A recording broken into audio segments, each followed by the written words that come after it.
یوصیکم اللہ، حکم کرتا ہے تمہیں اللہ تعالیٰ فی اولادکم، تمہاری اولاد کے بارے میں، للذکر مثل حظ الانثیین، بعض سے لڑکے کے حصہ ہے برابر دو لڑکیوں کے۔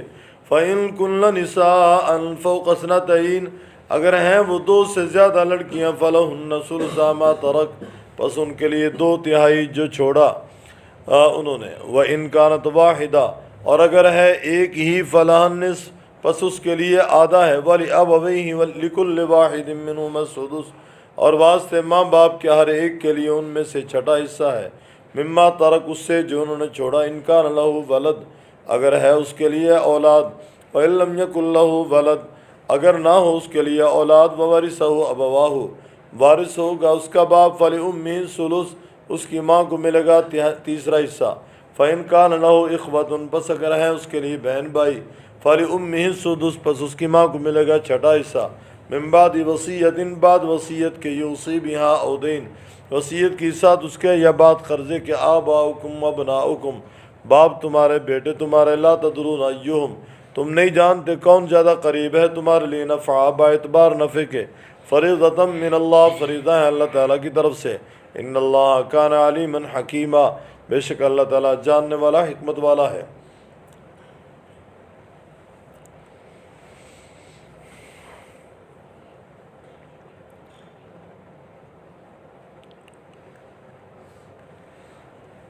گزشتہ سبق میں آپ نے پڑھا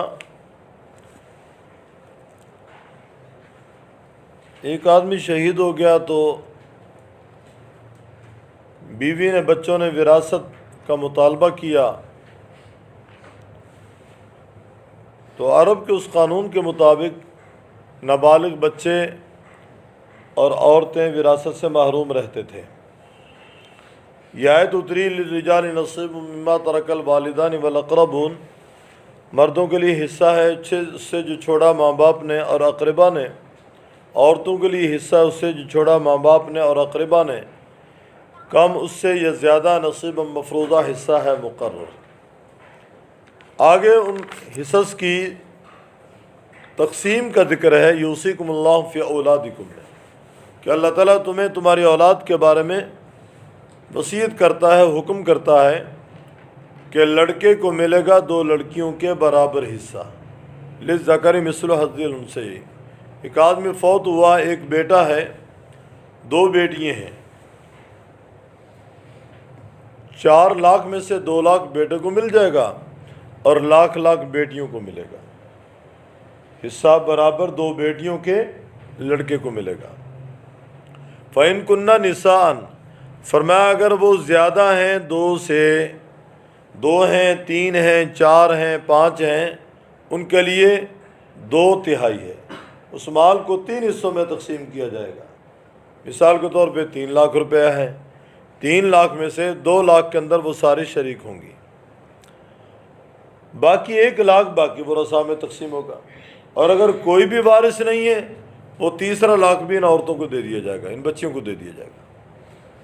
وَإِن كَانَتْ وَاحِدَةً، اور اگر ایک ہی بیٹی ہے، فَلَهَا النِّصْفُ، آدھا مال اسے ملے گا، آدھا مال اسے ملے گا، اور باقی ورثاء کو ملے گا۔ مثال کے طور پہ اس بچی کی والدہ ہے، اس والدہ کو 8واں حصہ ملے گا، اس کے چچا ہیں ان کو حصہ ملے گا، تایا ہے اس کو حصہ ملے گا، یا اس مرنے والے کے ماں باپ ہیں ان کو حصہ ملے گا۔ تو لڑکی اگر ایک ہی ہے تو آدھا تو اسے ملے گا، باقی پھر باقیوں میں تقسیم ہو جائے گا۔ تو ترتیب یہاں تو صرف اتنا اصولی طور پہ تذکرہ ہے، اور اگر بیٹی کی بجائے ایک ہی بیٹا ہے تو سارا مال اسے مل جائے گا۔ باپ کا انتقال ہو گیا، سارا مال اس کے حوالے ہوگا۔ والدہ حیات ہے تو اس کا 8واں حصہ، باقی سارا مال اس بچے کا ہوگا۔ فرمایا آدھا مال اس بیٹی کو ملے گا، وَلِأَبَوَيْهِ لِكُلِّ وَاحِدٍ مِّنْهُمَا السُّدُسُ، اور واسطے ماں باپ کے ہر ایک کو ان میں سے چھٹا حصہ ملے گا اگر مرنے والے کی اولاد ہے، مرنے والے کے بچے ہیں اس مال کو 6 حصوں میں تقسیم کر دو مثال کے طور پہ. 3 لاکھ ہے، 50,000 روپیہ والدہ کو، 50,000 روپیہ باپ کو مل جائے گا. باقی جو 4 ہے وہ اولاد میں تقسیم ہو جائے گا. تو ان کا نکال کے باقی بچوں میں تقسیم ہوگا. فرمایا ہر ایک کو 6واں حصہ ملے گا اگر صاحب اولاد ہے، اور اگر مرنے والے کی اولاد نہیں ہے. فَإِلَّمْ يَكُنْ لَهُ وَلَدٌ، مرنے والے کی اولاد نہیں تو اس کا باپ وارث ہوگا اس مال کا. ماں کو تیسرا حصہ ملے گا، تیسرا حصہ ماں کو ملے گا، باقی 2 حصے باپ کو مل جائیں گے.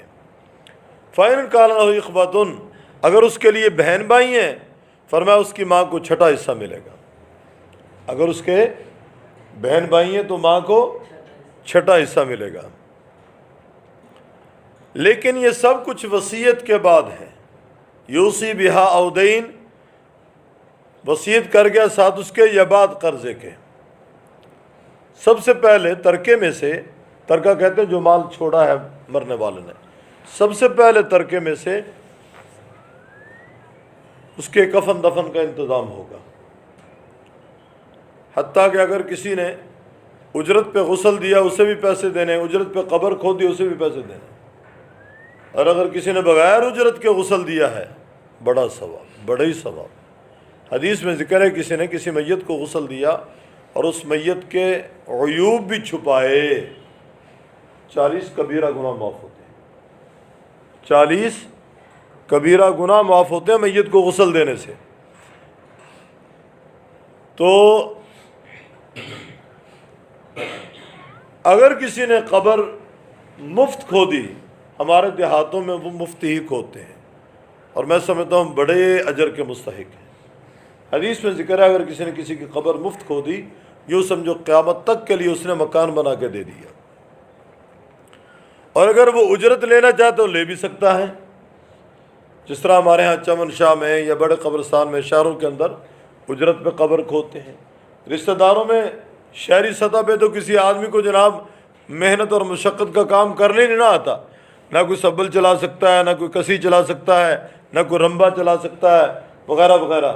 تو پھر جو چلانے والے ہیں ان کو کہتے ہیں بھی ہم آپ کو مزدوری دے دیں گے، آپ ہماری قبر بنا دیں. اب وہ پہلے تو شاید کو 1000 میں ٹل جاتے تھے، اب 4-5 ہزار روپے لیتے ہیں. مرنا بھی مشکل ہو گیا، 4-5 ہزار لیتے ہیں قبر بنانے کا. شاید میں نے لطیفہ سنایا تھا، ایک آدمی اس نے کہا جی تعویذ چاہیے، کاروبار کوئی نہیں. میں کبھی کبھی پوچھ لے کرتا ہوں بھی کاروبار کیا کرتے ہو، کون سا کام ہے تمہارا. جس طرح میں نے ایک دفعہ آپ کو ایئرپورٹ کے حوالے سے بات سنائی تھی. میں نے کہا ایک آدمی سے میں نے پوچھا کام، ہاں اس نے کہا جی کام نہیں ہے. میں نے کہا کام کیا کرتے؟ کہتا ہے محنت مزدوری کرتا ہوں. میں نے کہا کتنے بھائی؟ اس نے کہا جی 3. میں نے کہا باقی 2؟ کہتا ہے وہ ایئرپورٹ پہ ہوتے ہیں. 2 دن پہلے میں ایئرپورٹ سے خار ہو کے آیا تھا، پریشان ہو کے آیا تھا.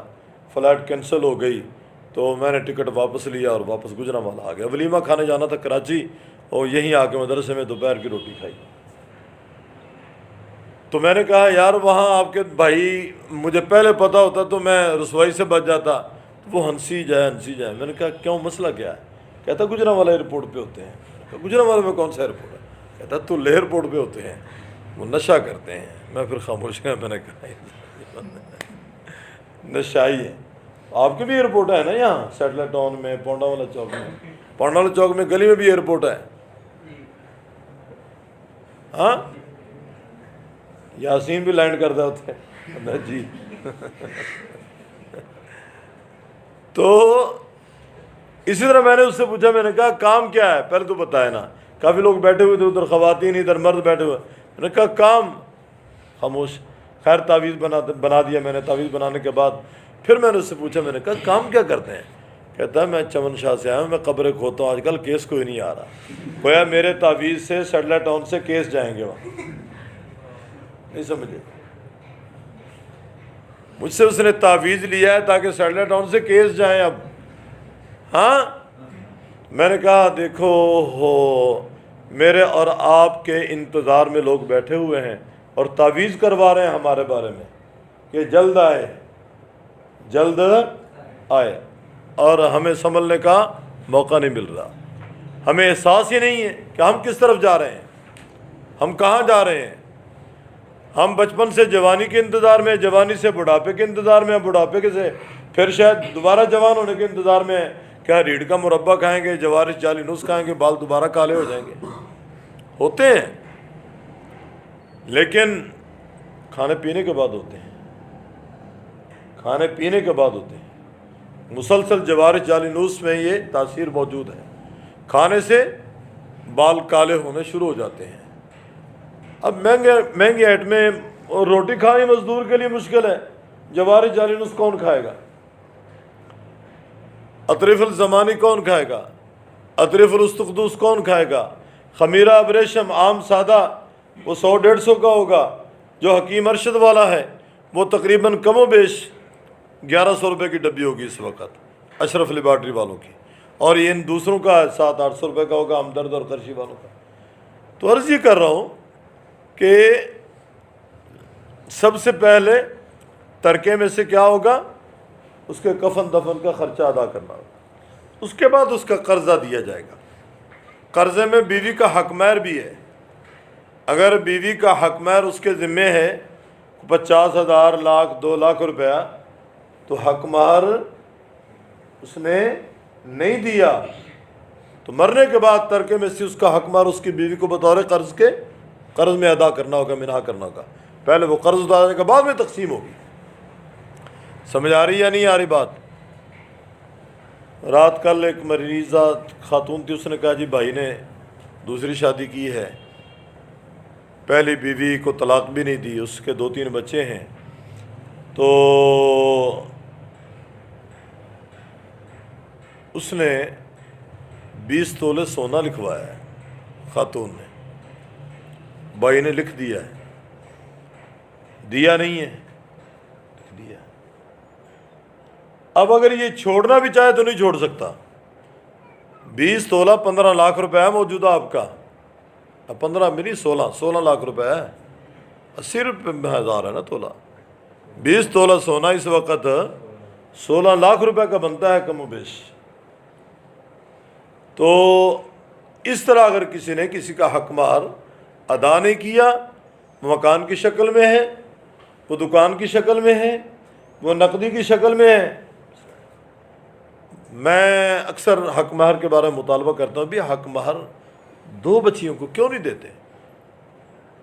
وہ 10-15 لاکھ روپے شادی پہ 20 لاکھ روپے خرچ کر دیتے ہیں، میرج ہال میں تمام بچیوں کو جناب ننگے سر دوپٹے بلا لیتے ہیں، اور یہاں آ کر ماڈل بن کے تیار ہو جاؤ لوگوں کو بہکانے کے لیے، پریشان کرنے کے لیے، لیکن بچی کو حق مہر نہیں دیتے۔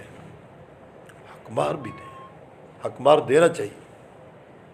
اور جی شرعی، یہاں شرعی یاد آتی ہے، باقی سارے کام غیر شرعی۔ اور جی 4,000 لکھ دو، جی 5,000 لکھ دو، حالانکہ حیثیت کے مطابق حق مہر ہونا چاہیے۔ اگر تم 20 لاکھ روپے خرچ کرو، 20 لاکھ میں سے چلو 10 لاکھ نہیں تو 5 لاکھ تو دو نا حق مہر، کیوں نہیں دیتے بچے کو؟ تمہارے گھر جائے گا۔ تو حق مہر بھی قرض ہے، وہ دینا ہوگا۔ تیسرے نمبر پہ فرمایا اگر کسی نے وصیت کی ہے، جس طرح میں نے کل کے سبق میں عرض کیا تھا، وصیت اس کے حق میں ہوگی جو وراثت میں حقدار نہیں ہے، وراثت میں حقدار نہیں ہے۔ پوتے نے خدمت کی، دوتے نے خدمت کی، پوتی نے خدمت کی، دوتی نے خدمت کی، اب وہ وراثت میں حقدار نہیں ہے، لیکن دادا جی نانا جی وصیت کر جائیں کہ میرے تیسرے حصے مال میں سے اتنا مال میری پوتی کو، پوتے کو، دوتی کو، دوتے کو دے دے، یا کوئی خاص خادم ہے، خاص عزیز ہے، رشتہ دار ہے، اور اس نے اسے سنبھالا ہے آخری وقت میں، اس کے لیے وصیت کر جائے، اتنا مال اسے دے دیا جائے، لیکن وصیت تیسرے حق میں، تیسرے حصے میں ہوگی۔ 3 کروڑ روپیہ، 3 کروڑ میں سے 1 کروڑ کے اندر اندر وصیت کرے، 1 کروڑ سے تجاوز نہ کرے، ورنہ گنہگار ہوگا۔ بات سمجھا رہی یا نہیں آ رہی؟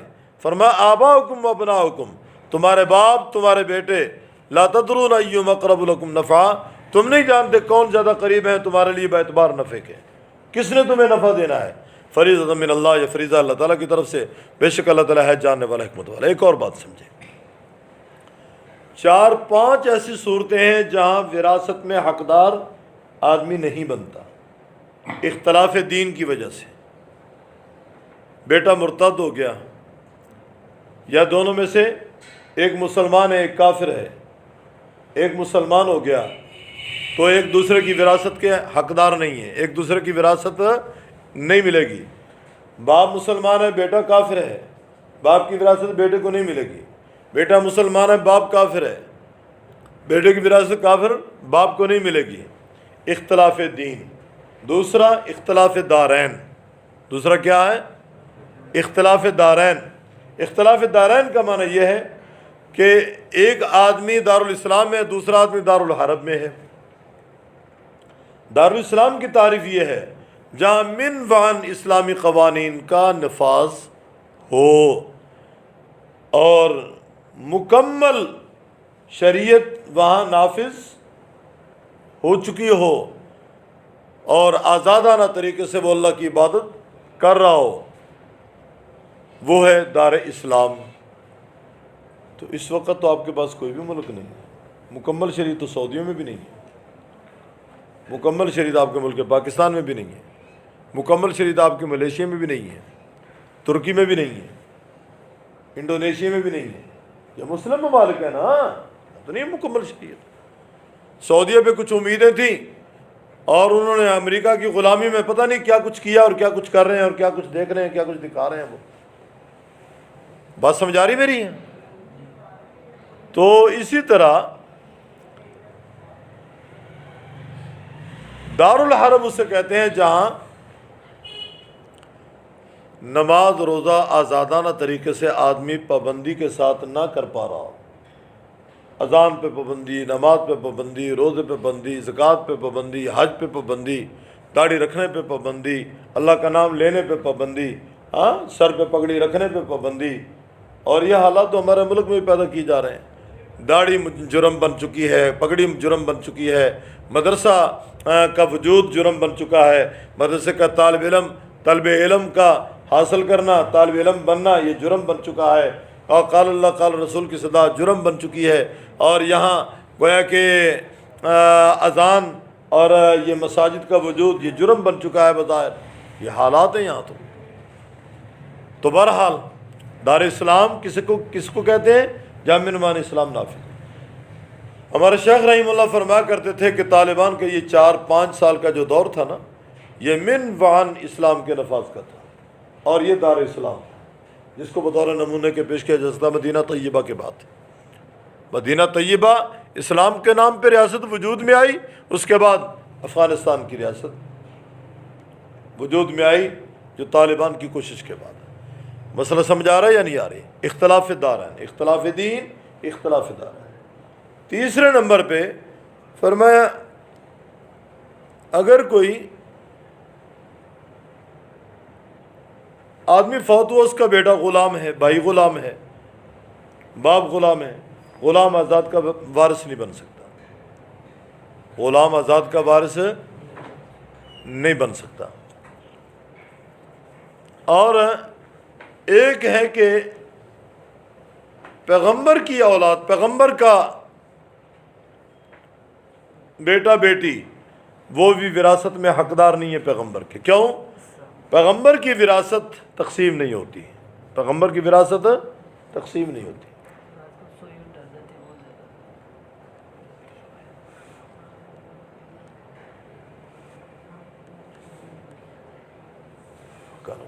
ٹھیک ہو جائے گا، اللہ تعالیٰ مہربانی۔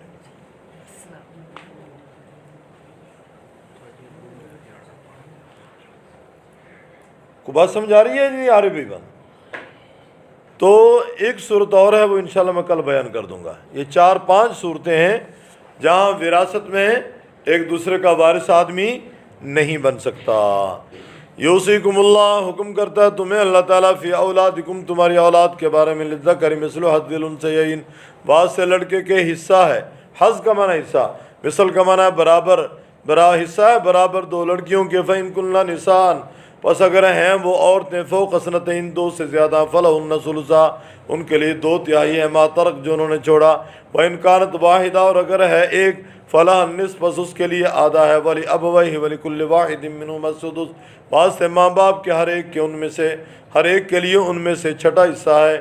مما ترک اس سے جو انہوں نے چھوڑا، ان کان لہ ولد اگر ہے اس کے لیے اولاد، فإن لم یکن لہ ولد اگر نہیں اس کے لیے اولاد، وورثہ ابواہ وارث ہوگا اس کے لیے اس کا باپ، فلأمہ الثلث اس کی ماں کو ملے گا تیسرا حصہ، فإن کان لہ اخوۃ اگر ہیں اس کے لیے بہن بھائی، فلأمہ السدس اس کے لیے اور اس کی ماں کے لیے چھٹا حصہ ہے، من بعد وصیت بعد وصیت کے، یوصی بہا او دین وصیت کے ساتھ اس کے یا بعد قرضے کے، آباؤکم و ابناؤکم باپ تمہارا اور بیٹے تمہارے، لا تدرون ایہم نہیں تم جانتے کون زیادہ قریب ہے تمہارے لیے، نفع باعتبار نفع کے، فریضۃ من اللہ فریضہ اللہ تعالیٰ کی طرف سے، ان اللہ کان علیما حکیما بے شک اللہ تعالیٰ ہے جاننے والا حکمت والا۔